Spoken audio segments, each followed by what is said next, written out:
Hi everybody, Josiah here, also known as Chilling Silence, and I was out yesterday buying some groceries when I came across this phone near the checkouts.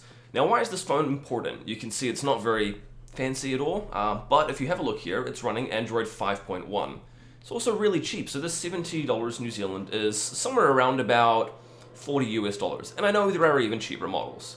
Now, I mention this because if we go to the changelog for the DigiByte Android app, if we scroll all the way down here, we've got the AutoCrypt and DigiAssets update, and down here we mention we've had to set the minimum version of Android to API version 19. Now, what does this mean? This means specifically that we support KitKat and newer. So if we go to the Google stats and we scroll down a little bit, they tell us here there's a few older versions. So we've got gingerbread, we have ice cream sandwich, we've also got jelly bean here, making up around about 3%. So we support about 97% of all of the current builds of Android.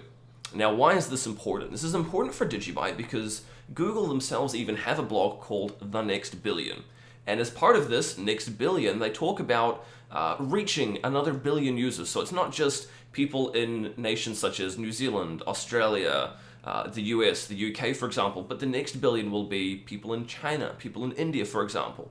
I found a really interesting article as well, and they talk a bit about it here. If we scroll down, I love pop-ups like that. And they basically say, here's a really interesting part. These users differ significantly from earlier ones in their constraints in the context of their usage and behaviors. For instance, many of these phones have limited onboard memory and phones that run older versions of Android. Users often use phones with cracked screens and they cannot afford to fix them. Many are comfortable using their local language as an interface. So this is where it becomes really important for us with the Android applications to be an SPV wallet, to be a light wallet that is easy on the data, to be a wallet that runs on a bunch of older phones as well, specifically like we're talking about here, KitKat. It's also really important as well that we're translated and into our native languages.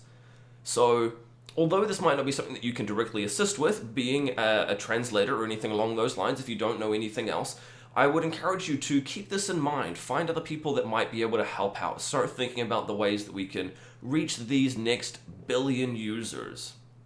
Anyway, just a really quick update today. This is Father's Day. I'm about to head off to a Father's Day service at church, so I'm going to keep this really brief. Hope you've enjoyed this. Consider leaving a like, subscribe. You can reach me in the comment section below. You can tweet me. I'm at DGB_chilling. Or otherwise, I'll talk to you in the next video.